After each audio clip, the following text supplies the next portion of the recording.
is, what do you think the purpose of life is? What I believe the purpose of life is?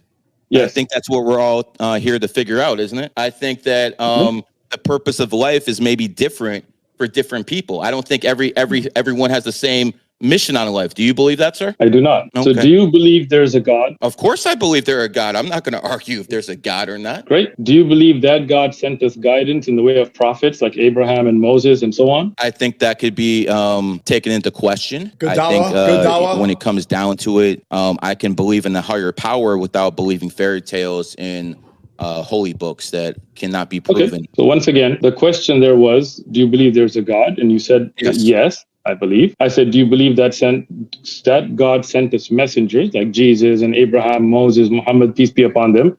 And you gave kind of like a roundabout answer, but basically you're saying no, you think they're fairy tales. I say I actually like evidence, my friend. I've actually I like to, you know, and there's no way to prove that because it's very difficult to argue faith. But what I like to go back to for a second was, do you believe that everyone has a soul, sir? Yes. Okay. Do you believe that some souls are older than others? No. No. So everyone in your mind has a soul that is basically doing one mission. We all have one mission in life. فقال سبحانه وتعالى ما خلقت الجن والإنس إلا ليعبدون. So let me explain that. You don't even listen. Like you're nodding your head as if you understood what I said. Language, my friend. I apologize. I got you. Relax. No problem, bro. I got you. I speak plenty of languages. I'll translate for you. No problem. All right. Allah says in the Quran, I did not create jinn or ins, the human or the jinn kind, except to worship me. So that means the purpose of all of our creation.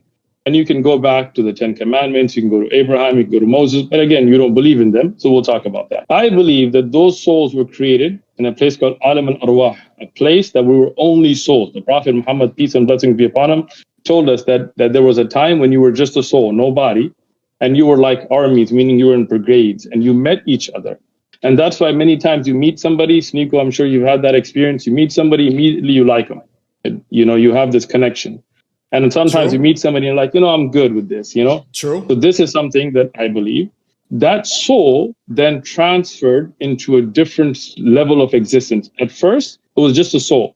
Then it came into the womb of the mother. You had a different life, meaning it was not like the life you have right now, right? 9 months about, you had liquids going through your lungs, but you survived. You were being fed through a umbilical cord. You weren't speaking to people. You didn't eat with your teeth. That was a separate existence, right? Here, the soul and the body was connected, but the existence was different. Then you died from that life and you came into the belly of this earth, right? This is a different level of existence. Now you're breathing in oxygen. You can't put liquids down your lungs anymore. Now you're eating through your teeth. You're speaking to people. You're going around. And here, this life is a test. الذي خلق الموت والحياة ليبلوكم أيكم أحسن عملا. Allah tells in the Quran that we created death. I'm translating for you, relax. We created death and life, this whole system, to see which one of you puts forth the best deeds. So all of us, black, white, Chinese, doesn't matter. We have one purpose in this life: to recognize our Creator, to worship Him, to live by His rules, to try to do the best we can, to be the best we can. Again, we're going to have shortcomings. Allah is the most forgiving, no problem. This life will end. Hold on, let me just finish. This life will end. As we know, everybody's going to die. Nobody's going to make out of this life alive. And you're going to go into a grave. And when you go into a grave, you will be raised then. That life is a different life in barzakh. Your body will deteriorate, your physical body, right? It will deteriorate. But then you'll be raised again for an everlasting hereafter. And every prophet prophesied about this.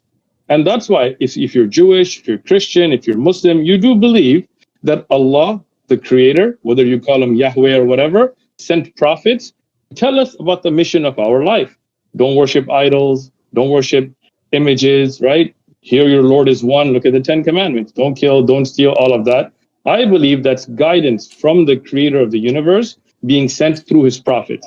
I don't believe it's a man or a woman. I don't worship a white dude on a cross. I don't worship a blue guy or a monkey or a cow. None of that. I worship the Creator who Jesus worshipped, who Moses worshipped, who Abraham worshipped, who Muhammad worshipped. Peace and blessings be upon all the prophets. That's what I believe.